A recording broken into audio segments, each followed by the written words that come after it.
এবার ইসরায়েলে যে ঘটনা ঘটে তা বোধহয় কল্পনা করেনি স্বয়ং আমেরিকাও। নেতানিয়াহু অফিস লক্ষ্য করে ইরানি সম্পূর্ণ ভিন্ন এবং নতুন ধরনের একটি মিসাইল দিয়ে হামলা চালায়। আটকাতে পারেনি ডিফেন্স। ইসলামিক বিপ্লবী গার্ডের দাবি, এ ঘটনায় নিহত হয়েছে নেতানিয়াহুর অফিসের ঊর্ধ্বতন কর্মকর্তা। ইরানের সেই রহস্যময় মিসাইলের তথ্য অবশেষে প্রকাশিত হয়েছে। এই মিসাইলটি হচ্ছে খেইবার শেকান ব্যালিস্টিক মিসাইল। শব্দের চেয়ে ৮ গুণ গতিতে ছুটতে পারা এই মিসাইল এরই মধ্যে হইচই ফেলে দিয়েছে। অদ্ভুত রহস্যময় ১৪৫০ কিলোমিটার পাল্লার খেইবার শেকান ব্যালিস্টিক ক্ষেপণাস্ত্র। এটি মূলত সলিড ফুয়েল চালিত মিডিয়াম রেঞ্জ ব্যালিস্টিক মিসাইল। ছুটতে পারে ম্যাড এই গতিতে, অর্থাৎ শব্দের গতির চেয়েও ৮ গুণ দ্রুত গতিতে। এই উচ্চ গতির কারণে প্রতিরক্ষা ব্যবস্থার প্রতিক্রিয়া জানানোর সময় অনেক কমে যায়। এই ক্ষেপণাস্ত্রে রয়েছে ম্যানেভারেবল রি-এন্ট্রি ভেহিকল বা MARV প্রযুক্তি, অর্থাৎ বায়ুমণ্ডলে প্রবেশের পর এটি গতিপথ বদলাতে পারে। প্রচলিত ব্যালিস্টিক মিসাইল নির্দিষ্ট ট্র্যাজেক্টরি ধরে চলে, কিন্তু MARV যুক্ত মিসাইল মাঝপথে কৌশল বদলে প্রতিরক্ষা ভেদ করতে পারে। ইসরায়েলের বহুস্তরীয় প্রতিরক্ষা ব্যবস্থা চ্যালেঞ্জের মুখে ফেলেছে এই শক্তিশালী মিসাইল।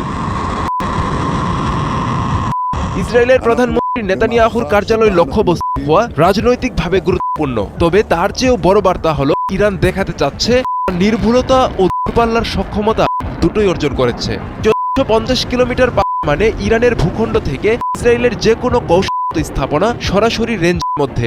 আমেরিকার জন্য বিষয়টি উদ্বেগের। মধ্যপ্রাচ্যে ছড়িয়ে থাকা মার্কিন ঘাঁটিগুলো কি রেঞ্জের আওতায়?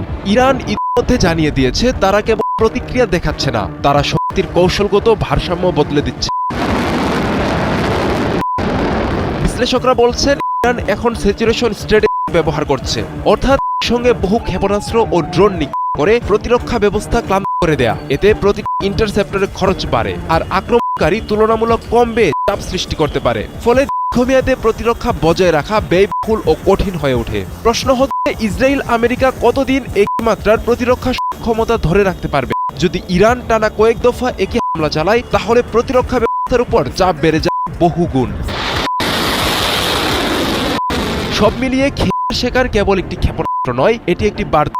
প্রযুক্তিগত সক্ষমতা, দ্রুত মান, উচ্চ গতি এবং প্রতিরক্ষা ভেদ করার কৌশল ইসরায়েল আমেরিকার জন্য কৌশলগত চ্যালেঞ্জ তৈরি করছে। মধ্যপ্রাচ্যের শক্তির ভারসাম্য যে দ্রুত বদলাচ্ছে, ক্ষেপণাস্ত্র তারই প্রতীক। ইরান স্পষ্ট করেছে যুদ্ধের গতিবিধি ও সমাপ্তি নির্ধারণ করবে তারা নিজেরাই। আব্দুল্লাহ আল মারুফ, ৭১।